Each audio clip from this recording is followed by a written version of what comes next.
Reiniciamos agora os trabalhos do principal evento que liga a advocacia aos negócios em Portugal, a Advocatus Summit Lisboa. Sejam novamente bem-vindos. O quinto painel, que agora começa, está subordinado ao tema As novas formas de trabalho nas sociedades de advogados e vai contar com a participação de António Vicente Marques, Managing Partner da AVM Advogados, e também Francisco Góes Pinheiro, advogado coordenador também da AVM Advogados. Esta troca de ideias é moderada por Frederico Pedreira, jornalista da Advocatus e também do ECO. Muito obrigado. Muito obrigado aos dois por estarem aqui presentes para debatermos ideias sobre este tema, novas formas de trabalho nas sociedades de advogados. Vou começar por perguntar ao Dr. Francisco.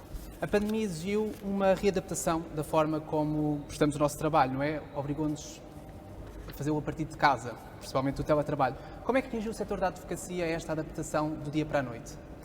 Muito bem, antes de mais, boa tarde e muito obrigado pelo convite da AVM Advogados para estar presente neste evento. Bom, eu gostaria de começar, se calhar, por dizer que aquele novo normal que todos ambicionávamos num cenário de pós-pandemia, na verdade, difere enormemente do antigo normal, do nosso antigo e velhinho normal. De facto, a realidade com que nós nos deparamos num contexto de pandemia para exercer a nossa atividade, e foi, como sabemos, transversal a todos os setores da economia, obrigou-nos a adaptar as nossas organizações. Portanto, tivemos que transferir grande parte dos nossos colaboradores, por força de imposições legais, a realizar o seu serviço e o seu trabalho a partir de casa, utilizando, obviamente, tecnologia que permita isso, e nisso as sociedades de advogados até estavam bastante bem preparadas para esse shift, essa transição. E a verdade é que 2 anos e meio depois de a pandemia ter início, sensivelmente, eu diria que a realidade mudou. E provavelmente mudou de uma forma incontornável. Ou seja, a forma como nós prestamos o trabalho hoje em dia não pode seguir provavelmente um regime fixo e rígido a que estávamos sujeitos num cenário de pré-pandemia. Neste momento, como sabemos, já existem vários modelos a ser adotados por diferentes organizações e por sociedades de advogados, algumas que adotaram um regime híbrido que permite o trabalho presencial com teletrabalho, outras que adotaram um regime de banco de horas que permite que os seus colaboradores tenham que garantir um certo número mínimo de horas no escritório, mas eu acho que, acima de tudo, não pode haver imposições nesta matéria, ou seja, senão corremos o risco de cair em fundamentalismos. Acho que, acima de tudo, o modelo que deve ser adotado pelas sociedades de advogados deve ter em conta o tipo e a natureza da própria sociedade, a sua dimensão. Não é possível, provavelmente, exigir uma sociedade de advogados que tem 200 ou 300 colaboradores o mesmo modelo para uma sociedade que tem 20 ou 30.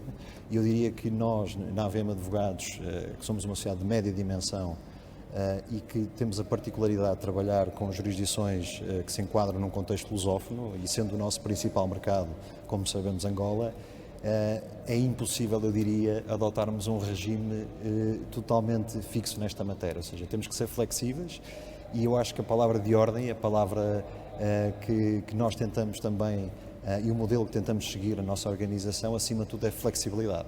É permitir que os colaboradores possam, dentro de uma lógica, obviamente, e de um enquadramento organizacional que implica responsabilidade, porque não é possível descurar o trabalho perante os nossos clientes e a disponibilidade de um determinado tipo de serviço, mas ao mesmo tempo ter a sensibilidade que, obviamente, o contexto mudou e que os colaboradores hoje em dia exigem que tenham uma maior flexibilidade, nomeadamente na gestão da sua vida pessoal e profissional. E, portanto, é isso que nós tentamos acautelar. Então, atualmente, qual é o regime que está implementado no regime de trabalho na AVM? Nós temos um regime presencial, não temos um regime híbrido. Simplesmente aquilo que garantimos é que determinados colaboradores, por exemplo, têm um assunto pessoal a tratar ou precisam de garantir assistência por doença aos seus familiares, menores, etc., podem perfeitamente ficar em casa e exercer a sua função em teletrabalho. Portanto, eu diria que não há um regime imposto, há flexibilidade e, obviamente, flexibilidade também implica responsabilidade. Sr. António, enquanto Managing Partner, como é que foi gerir o escritório em plena pandemia? Bom, boa tarde, é um enorme prazer continuar a colaborar com a ECO e com a ECO Advocados em particular. Louvo a iniciativa e, portanto, aceitámos este repto de voltar a estar convosco mais uma vez. Bom, o desafio de gerir uma organização de advogados, sobretudo plurilocalizada em várias jurisdições, é sempre grande.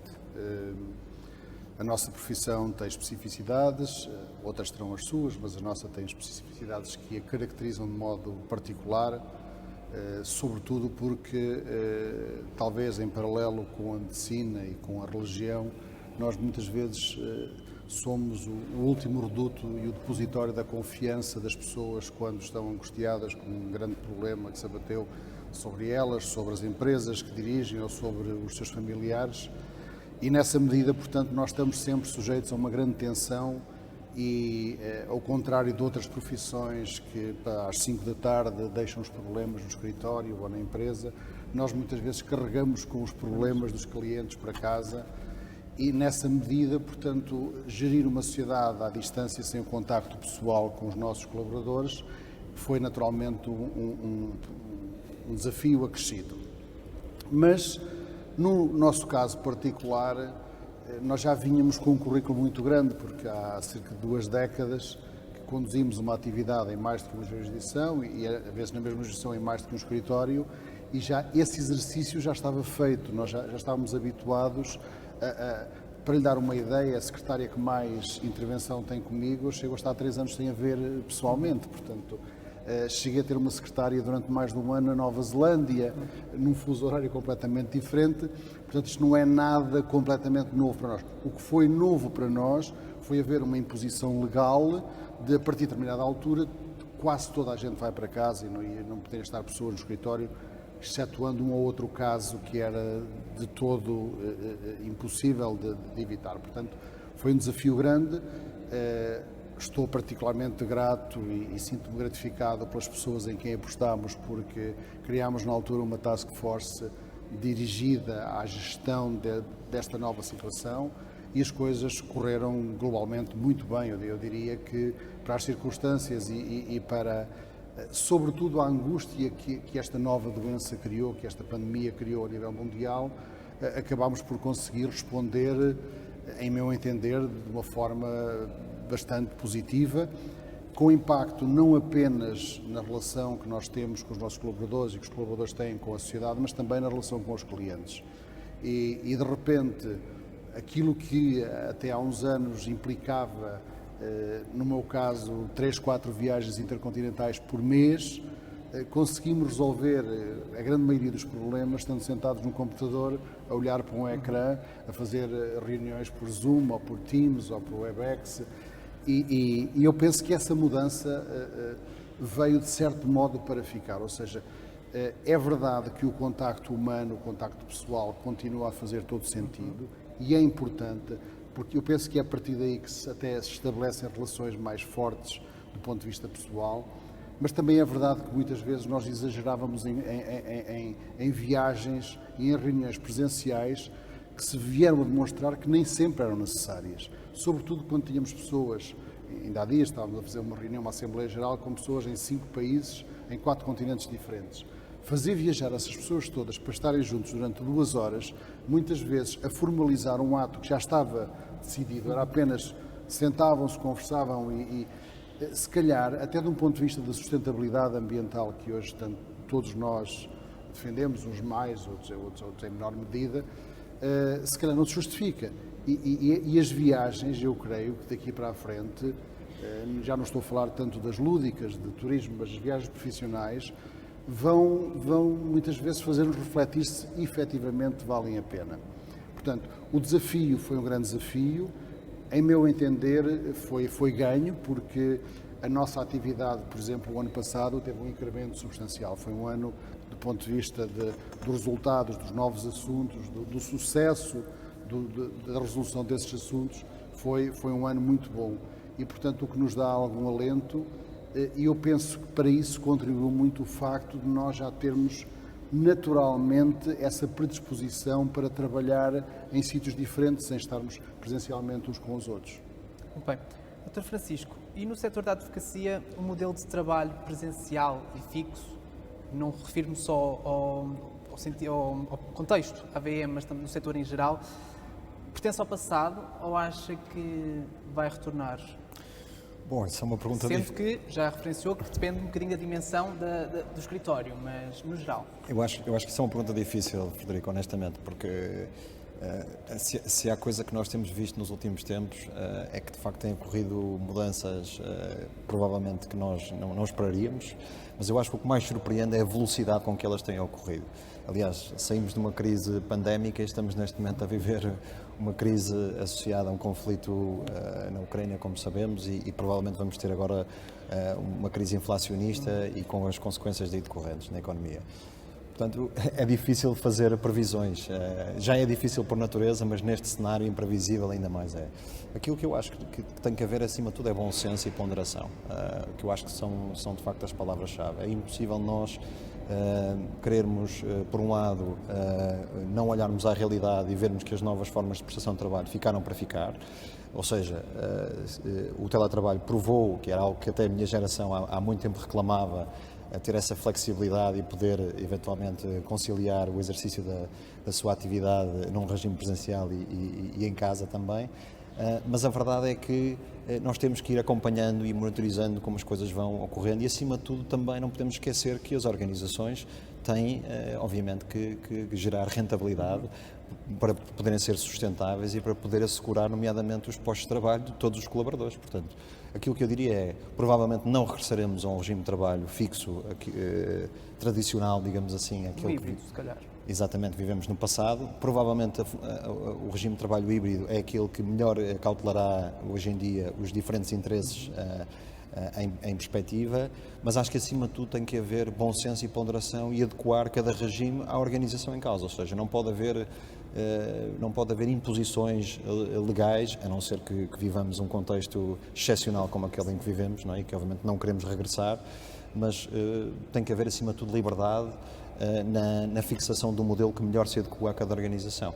Liberdade essa que tem que partir também, parece-me a mim, de um acordo entre o empregador e o trabalhador, ou seja, não pode haver nem imposição da parte do empregador, mas nem a própria prerrogativa da parte do trabalhador. Eu acho que tem que haver aqui um encontro de vontades e acho que havendo diálogo e havendo essa conciliação de interesses, acho que é possível encontrar um regime que vá ao encontro das expectativas de ambos. Dr. António, tendo em conta este período pandémico que passamos, considera que os negócios podem vir a ser prejudicados com novos modelos de trabalho? Não me refiro só ao teletrabalho, mas um assunto que abordaremos mais à frente, como a semana de 4 dias de trabalho, ou o que seja. Considera que os negócios podem ficar prejudicados? Nos casos sim, noutros casos não. Há certas atividades que não se compadecem com o trabalho à distância. Eu dou-lhe vários exemplos. Não é possível um trabalhador agrícola ficar em casa a trabalhar, não é? Se implicar um trabalho físico, a não ser que seja um gestor ou alguém que esteja a desenhar um projeto no computador. Da mesma forma, numa indústria que implique trabalho físico, a pessoa não pode ficar em casa. Portanto, estamos a falar essencialmente de algum tipo de serviços, não podemos de modo nenhum generalizar. Dentro dos serviços em que é possível o teletrabalho, a experiência que nós temos e sobretudo a experiência que colhemos de alguns clientes e a experiência que nós temos, por exemplo, do contacto com a função pública, é que há de tudo. Há casos em que encontramos pessoas que trabalham mais em casa do que se estivessem no escritório, porque aproveitam o tempo de transporte, por exemplo, quem vive nos subúrbios ou na periferia das grandes cidades, Portugal não tem nenhuma grande cidade, mas tem uma cidade média como Lisboa, quem passa todos os dias 1h30 para cada lado no trânsito, se aproveitar 1h30 a mais para trabalhar, e há casos desses, se calhar ainda vai produzir mais. Há casos de pessoas que, tanto quanto nós sabemos, têm uma produção mais ou menos equiparada, estando em casa ou estando no local de trabalho. E há pessoas que, a partir do momento em que estão em casa, é quase como se estivessem de férias. Portanto, há todo tipo de casos. A minha experiência, eu não quero generalizar e quero assumir a responsabilidade por aquilo que eu digo, a minha experiência, por exemplo, da interação com a função pública, é que é uma desgraça. Pôr as pessoas da função pública a trabalhar em casa, salvo uma outra exceção, e nós, quando generalizamos, podemos sempre ser injustos, mas a qualidade dos serviços públicos caiu de forma dramática, e quem tem que interagir com os serviços públicos vê que hoje, no pós-Covid, então, a qualidade degradou-se brutalmente. E quem paga isto são os cidadãos que carecem desse serviço. Portanto, não há uma resposta que possa servir para todas as situações. Eu digo que isto varia muito em função do tipo de serviço, varia também em função do caráter das pessoas. outras vezes das condições que cada pessoa tem para poder exercer o teletrabalho. Porque uma coisa é alguém que vive numa casa com uma divisão para cada pessoa do agregado familiar e ainda tem um escritório para trabalhar. Outra coisa é alguém que tem um T2 de 60 metros quadrados, com 2 ou 3 filhos e ainda tem que trabalhar em casa com os filhos lá. Portanto, está a ver, há uma enormidade de situações tão dispares que nós não podemos, de modo nenhum, de forma responsável, dizer, olha, há mais produtividade ou há menos produtividade. Depende dos serviços, depende das pessoas, depende da situação de cada pessoa, depende de imensos fatores.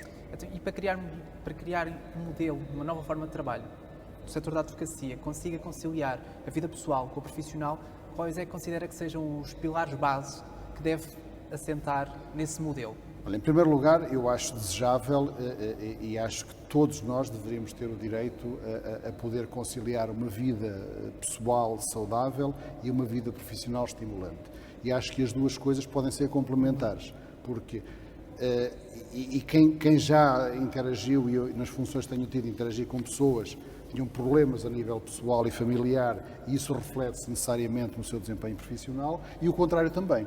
Se a pessoa estará frustrada ou não está realizada na sua atividade profissional, vai para casa e vai para o trabalho sempre com essa carga, com esse peso de ter que enfrentar uma situação profissional que não é estimulante, que não é, onde não se realiza. Portanto, o ideal, como é óbvio, era nós conseguirmos, por um lado, ter pessoas felizes na família e felizes no trabalho, e que uma e outra coisa permitissem compatibilizar as duas dimensões, porque todos nós temos não apenas essas duas, mas outras dimensões, mas essas duas são essenciais, que é termos a nossa família e, por outro lado, ter um local de trabalho onde nos sentimos úteis, onde nos sentimos produtivos, e a compatibilização dessas duas dimensões é o ideal. Agora, muitas vezes o ideal não existe, ou seja, nós o que fazemos são esforços para nos aproximarmos o mais possível. Acredito com o tempo, e aqui essencialmente aquilo que é necessário, quer das organizações, quer dos colaboradores, é bom senso, que é uma coisa que falha muitas vezes. E eu penso, sem querer, vamos lá ver, eu não quero colher demasiados créditos por aquilo que nós temos feito, mas nós temos conseguido isso. Muito antes de falar desta realidade, nós sempre tivemos a atitude perante os colaboradores que, desde logo, na marcação de férias, salvo raras exceções por poder pôr em causa a operacionalidade do nosso escritório, os nossos colaboradores é que marcam as férias.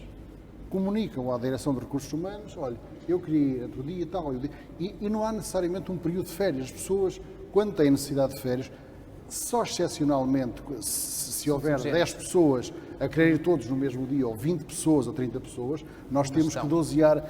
Mas, à parte disso, desde logo, também nós permitimos isso. Mas, aquilo que foi referido pelo meu colega, imensas vezes ocorrem quase todas as pessoas que lhe dá mais jeito por uma razão ou por outra naquele dia ficar em casa. E fica em casa. E esse dia nós sabemos que não é de férias. Outras vezes as pessoas, para não serem incomodadas nesse dia, dizem, olha, aquele dia vou tirar férias, fico em casa, mas vou tirar férias. E nós tentamos não incomodar a pessoa se está de férias. Portanto, eu penso que, acima de tudo, aquilo que se impõe, mais do que fazer uma legislação, é bom senso de todas as partes envolvidas. E quando assim é, as coisas globalmente correm bem. Eu não me recordo de nenhum tipo de conflito que tenha surgido na nossa organização devido a essa falta de compreensão ou da nossa parte ou do outro lado. As pessoas, é verdade que também estamos numa organização onde uma grande parte das pessoas tem uma formação e já tem uma sensibilidade acima do que eu diria que são profissões menos qualificadas, onde por vezes não há essa capacidade de diálogo e essa compreensão para discutir os assuntos. Mas no que a nós nos diz respeito, estamos preparadíssimos para que exista essa flexibilidade, desde que respeitada, naturalmente, aquilo que nós entendemos são as condições mínimas para funcionarmos e para conseguirmos, perante os nossos clientes, ter a disponibilidade para, sempre que eles precisem, lhes prestarmos serviço. Considera que poderão ser os jovens advogados um dos principais motivos para se falar cada vez mais nesta mudança, as sociedades de advogados falarem nesta mudança do modo de trabalho, do híbrido, na vertente da retenção dos jovens advogados, porque é uma geração diferente, e também na readaptação a esses novos talentos, sendo assim? Eu vou dizer algumas coisas relativamente a isso e depois vou deixar a segunda parte para o meu colega que está mais próximo dessa faixa etária dos mais jovens. Eu não tenho a certeza de que uma grande parte dos jovens advogados queiram ser retidos. E começa por aí. Começa logo pela vontade deles de querer ser retidos. E, muito sinceramente, e eu vou vendo, porque tenho filhos, e já tenho filhos que com faixas etárias com dos 8 aos 20 anos, e os colegas deles, e uma pessoa vai conversando e vai tentando perceber que o jovem de 25 anos hoje pensa muito diferente do que pensava alguém com 55 anos, que é a minha idade. Mais a curto prazo, curto e médio prazo. Sim, é muito curto prazo, não é curto e médio prazo, é muito curto prazo. E, sobretudo, pensam assim porque têm quase sempre um seguro de vida, que são os pais, quando corre mal, batem à porta e lhes dão guarida, têm um porto seguro ali, um abrigo seguro. E muitos de nós não tínhamos essa possibilidade, portanto, muitos de nós tínhamos que vergar a mola, usando assim uma expressão que passa o plebeísmo, e, portanto, nós não tínhamos alternativa, tínhamos que nos agarrar àquilo que tínhamos, sob pena depois perdão, não termos como pagar as contas. Mas o Francisco Sim. estará mais habilitado para transmitir essa imagem dos mais jovens. Sim, a minha visão não difere muito da que o Dr. Vicente Marques expressou. Eu apenas queria realçar um ponto que é importante. Nós temos que perceber que as organizações, por regra, para serem sustentáveis, nomeadamente as sociedades de advogados, normalmente são piramidáveis, ou seja, são mais largas na base do que no topo. E, portanto, nós não nos podemos esquecer que uma organização com esta natureza terá sempre que ter a capacidade de atrair e de reter jovens advogados para poder ser sustentável a médio e longo prazo. E, portanto, aqui há uma questão, eu diria, mais do que as idiosincrasias e eventualmente haver aqui não direi um conflito geracional, mas visões diferentes de gerações também elas diferentes e de um contexto diferente. Eu acho que acima de tudo tem que haver algum realismo, ou seja, nós enquanto sociedade de advogados temos que ter a convicção de que os jovens, como disse o Dr. Vicente, e eu concordo, que atualmente ingressam no mercado de trabalho, pensam de maneira diferente, porque realmente aquilo que eles valorizam não é o mesmo que nós valorizávamos. Ou seja, isso está estudado, há vários estudos nesse sentido em que os jovens hoje em dia valorizam muito mais a flexibilidade na prestação de trabalho. E flexibilidade não é só em termos de regime de horário. Eu digo também, nós vemos casos desses, nós temos colegas que estão no escritório há 6 meses e que nos pedem para tirar 3 semanas porque querem fazer uma ação de voluntariado em Santo Tomé e Príncipe. E isto não é nada, eu não estou não estou a julgar nem a fazer qualquer tipo de juízo de valor se é correto ou se não é correto. O que eu estou a dizer é que a forma de pensar e aquilo em que os mais jovens advogados hoje em dia valorizam não é o mesmo que nós valorizamos, e se calhar muito menos do que o Dr. Vicente valorizou no início da sua carreira profissional. E temos que ser sensíveis a isso, porque se não formos sensíveis, necessariamente vamos ter uma rotatividade que não é benéfica para a própria organização. E, aliás, isso já está a acontecer, e não é só na nossa organização, eu diria que é transversal, a vários setores. Aos diferentes setores e às sociedades de advogados em concreto. Eu falo com colegas de outras sociedades, inclusive em que o pacote de remuneração inicial é muito mais atrativo do que aquele que seria normal noutras sociedades de igual dimensão. E aquilo que vemos é que o dinheiro não é o fator diferenciador, não é o fator essencial para reter os jovens advogados. Isso coloca-nos, de facto, deve-nos obrigar a pensar, não é? Ou seja, neste momento, mais do que o próprio pacote de remuneração que nós estamos disponíveis para oferecer, devemos pensar no contexto laboral em que esse advogado quer integrar. E atenção, temos também de perceber que isto é como tudo, há gostos para tudo, não é? Há colegas mais jovens que se calhar têm uma ambição de trabalhar numa organização para ter uma experiência, perceber se querem ser advogados ou não. Há advogados que querem fazer carreira nesta vida e querem ser advogados e que batalharão e farão carreira se cumprirem, se forem cumprindo com as suas obrigações. E há outros que simplesmente ao final de 1 ano ou 2 desistem e vão para o SES. Quer dizer, nós temos que perceber que há muitas realidades, não é? Acima de tudo, aquilo que é importante para nós é tentar conciliar os interesses sem descurar a sustentabilidade da organização, que é essencial, não é? No caso concreto da AVM, nós trabalhamos com outras jurisdições, temos colegas inclusive de Angola que estão cá em Portugal neste momento, temos colegas de Portugal que estão em Angola, ou seja, nós fomentamos essa interação, digamos assim. Eu acho que isso é um fator que eu vejo que pode funcionar como um fator atrativo, precisamente para permitir essa multiculturalidade, essa experiência entre trabalhar em diferentes organizações e em diferentes países. Haverão outras organizações que terão outros fatores de atração e de retenção de talento. Ainda queria dizer, só acrescentar o seguinte, de acordo com alguns estudos de empresas que trabalham na área de recursos humanos, há aqui questões demográficas que também fazem alterar um pouco as coisas. E a realidade que se vivia há 30, 40 anos é aquela que se vive agora. Há 30, 40 anos as pessoas tinham uma profissão, e era uma profissão para o resto da vida e reformavam-se dela. Mas também é verdade que a esperança média de vida à nascença, há 40, 50 anos, era muito mais reduzida do que aquela que é hoje. Portanto, cada vez mais há situações em que há pessoas que querem fazer uma coisa diferente na vida, ou seja, começam a trabalhar numa área e passado 20 anos, isto agora já esgotei isto, agora quero fazer outra coisa. E é legítimo que assim seja, não é? As pessoas são donas da sua vida.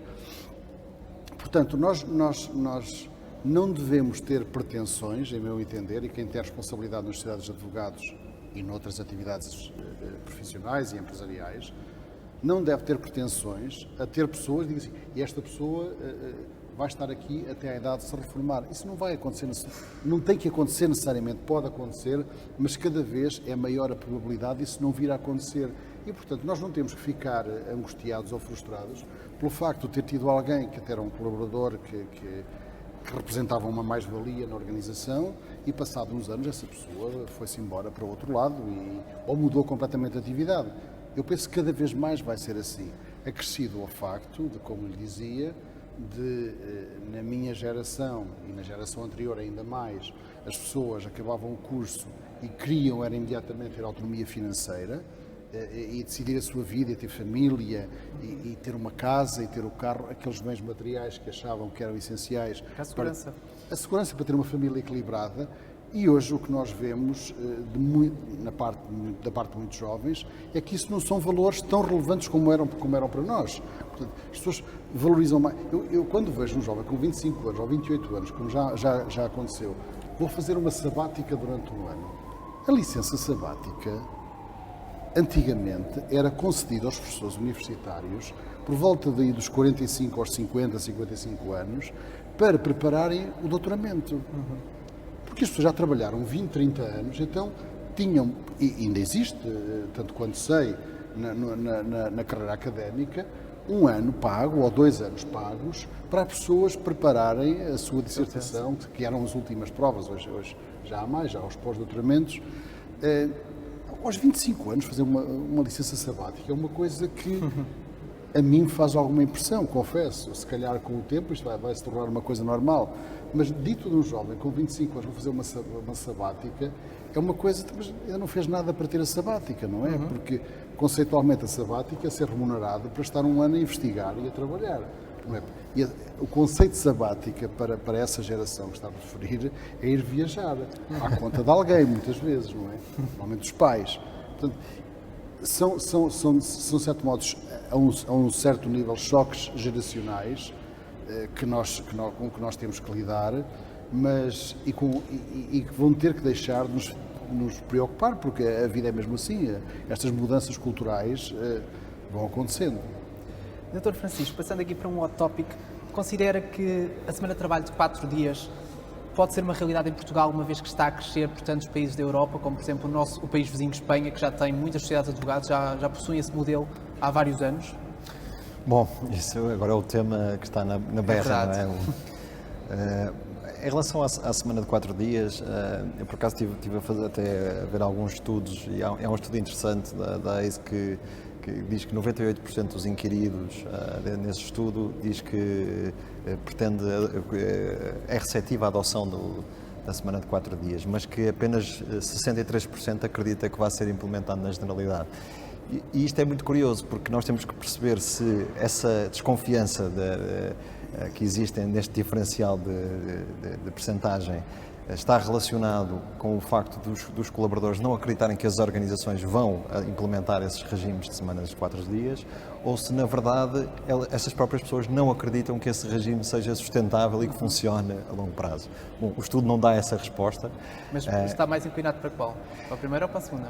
Eu creio que se calhar é um misto das duas. Porquê? Porque na verdade a semana de 4 dias, o caso espanhol, eu acho que não é se calhar o exemplo mais paradigmático que possamos utilizar como modelo comparativo, porque Espanha, como sabemos, tem um enquadramento profissional na advocacia que é completamente diferente do nosso, em muitos setores, que se equipara até os profissionais, os advogados equiparam-se muito aos profissionais, aos trabalhadores por conta de outra, como sabemos, não é?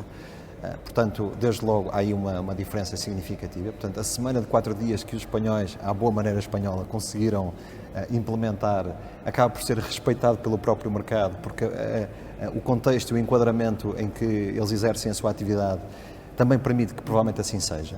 E a pergunta que eu coloco é se isso era possível ou não em regimes como o nosso, que temos um regime em que a nossa atividade é exercida em um contexto de profissionais liberais, como sabemos, em que prestamos um serviço, temos uma obrigação de meios perante os nossos clientes e os nossos clientes, com todo o respeito, independentemente de ser uma semana de 4 dias, de 5, 6, 7 ou não há mais, não é? Mas mais houvesse, no fundo querem o serviço realizado.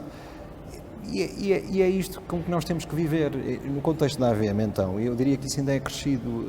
Porquê? Porque nós trabalhamos com jurisdições que têm, no caso de Angola, que têm o seu calendário gregoriano com determinado tipo de feriados que não têm tradução cá e vice-versa. E o que acontece muitas vezes, e já não é a primeira vez que acontece, é nós próprios aqui em Portugal, muitas vezes temos que abdicar do nosso feriado nacional, por exemplo, estou-me a recordar do 5 de outubro do ano passado, para realizar uma diligência à distância e assegurar que o trabalho seja prestado. Ou seja, mais uma vez, o que me parece é as semanas de 4 dias, isto naturalmente muito hype agora à volta disso, provavelmente também impulsionado por um contexto de prestadores de serviços que eu diria que não são as próprias sociedades de advogados, que estão a impulsionar que esse tipo de modelo seja adotado, mas acho que acima de tudo tem que ser adotado com alguma parcimónia e, uma vez mais, com bom senso, porque na verdade não nos podemos esquecer que estamos a prestar um serviço e que o nosso cliente, em termos muito práticos, não quer saber se nós realizamos o trabalho em casa, se o fazemos no escritório, se na verdade estamos a trabalhar em férias, quer dizer, isso não é relevante e nós não vamos cobrar a mais por isso, quer dizer, o nosso serviço é cobrado em função do serviço prestado e, portanto, evidentemente, os termos em que o fazemos é absolutamente irrelevante para o nosso cliente e, acima de tudo, o que eu acho é que não pode ser, seguramente, o setor dos serviços a funcionar como a bandeira da semana de 4 dias, independentemente de ser aquilo que está a acontecer, porque tem que ir a reboque de outros setores e, provavelmente, também de impulso legislativo nesta matéria, porque sem haver impulso legislativo, como é que nós podemos exigir que isto seja respeitado, não é, por todos? Estamos a ficar sem tempo, mas ainda há aqui alguns tópicos que eu quero tocar e vamos tentar percorrê-los todos. Dr. António, considera que o papel da tecnologia também pode ser um grande motor para promover esta nova transformação das novas formas de trabalho? Pode ter um papel essencial? Sem ela não era possível sequer falar-se disso, não é? Ou seria muito mais difícil. Claro que a tecnologia tem essa importância e nós estamos... Desde sempre fomos pioneiros de VoIP, de sistemas de gestão do escritório integrados, temos aderido a todas as alterações tecnológicas que têm havido, claro que sim, mas há sempre uma, sobretudo na nossa profissão, mais uma vez, tem certas especificidades, há muitas vezes a necessidade do contacto direto, do contacto com o advogado da confiança, com aquela pessoa que conforta alguém que de um momento para o outro foi acusado da prática de um crime. Então o indivíduo, repara, alguém é detido, é levado ali para a Polícia Judiciária, vai ser ouvido em primeiro interrogatório e depois o advogado entra à distância. E ele fala, acha que é possível ele estar confortável a falar através do telefone com todas as escutas que há por aí, ou através de uma plataforma. Olha, mas eu hoje estou em casa, estou à distância. Mas há muitos sistemas informáticos que vieram facilitar muito também a vida aos advogados. É óbvio que sim. Que vamos lá ver. Permitiram que eles se preocupassem mais com Hoje é muito mais fácil, mas eu não creio que nós devamos partir do 8 para o 80 e, portanto, Eu continuo a acreditar que é importante a proximidade, é importante o contacto direto e pessoal, é importante sentir o olhar das pessoas, até dos nossos próprios clientes, e portanto, eu acho que eles também sentem a mesma coisa. E com os colegas, como as relações pessoais vão gerando cumplicidades e formas de as pessoas interagirem que com uma máquina de permeio não são a mesma coisa. Devemos aproveitar a tecnologia o mais possível, mas eu penso que não podemos fazer um corte radical e não é uma transformação que se faça de um dia para o outro. E agora eu lanço uma pergunta para terminarmos aos dois. Que desafios é que se espera agora para o setor da advocacia? Bom, isso é uma pergunta, obviamente, eu diria de resposta ampla e diversa, mas eu se calhar focar-me nos desafios que os jovens advogados têm hoje em dia, porque obviamente têm mais esse apelo e essa ligação. E se calhar vai um bocadinho também ao encontro daquilo que o Dr. Vicente Marques também já disse, tem a ver com os desafios que os jovens advogados se deparam hoje em dia, nomeadamente no acesso à profissão. Nós não nos podemos recordar que está agora a sair a fornada, entre aspas, de estagiários que iniciou o seu estágio no início da pandemia. E nós assistimos, durante o período de estágio, as dificuldades que os colegas sentiram em realizar a prática de atos processuais, portanto, as intervenções mínimas necessárias para cumprir o regulamento de estágio e, por outro lado, dificuldades acrescidas também na própria integração e na afirmação das próprias sociedades de advogados. Eu acho que eu gostava de realçar esse desafio, fazendo aqui um bocadinho um resumo e um balanço da conversa que tivemos, que é exatamente este. Nós não podemos procurar implementar regimes que não olhem a uma circunstância que é fundamental, que é assegurar esta interação pessoal e num contexto profissional presencial que tem que necessariamente existir, não apenas na realização dos atos processuais, obviamente, e aquilo que vimos durante a pandemia, que os tribunais estiveram encerrados temporariamente, as repartições públicas idem, as repartições de finanças, portanto aí obviamente havia uma limitação física, um obstáculo ao cumprimento dessas intervenções, mas agora levantando um bocadinho estas restrições, é fundamental continuar a assegurar que existe esta interação. E essa interação tem que existir do ponto de vista pessoal, porque se não existir do ponto de vista pessoal, não se vão criar dinâmicas de equipas, não se vão criar dinâmicas de formação.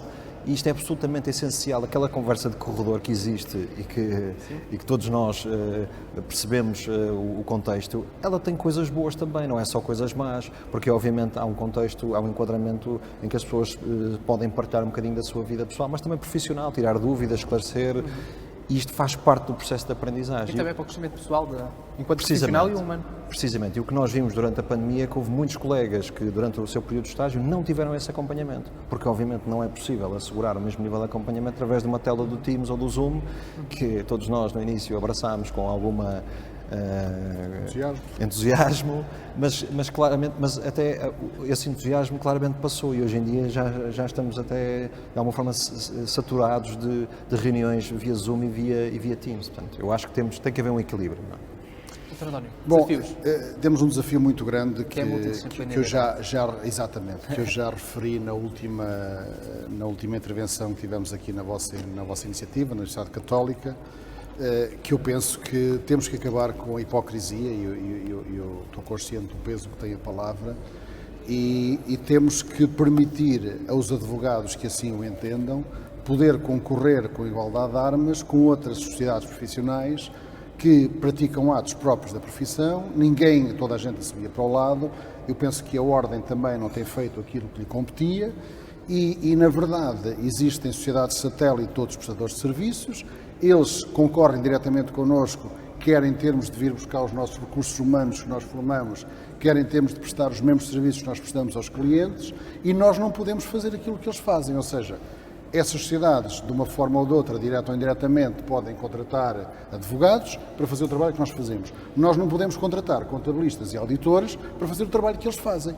E eu gostava de saber quando é que isto termina, porque todos nós sabemos, ou há um bónus fulvus iuris de que isto acontece na prática, porque eu não percebo porque é que vêm contratar advogados de direito laboral, já não falo só do fiscal, mas direito laboral, de recursos humanos, às sociedades de advogados.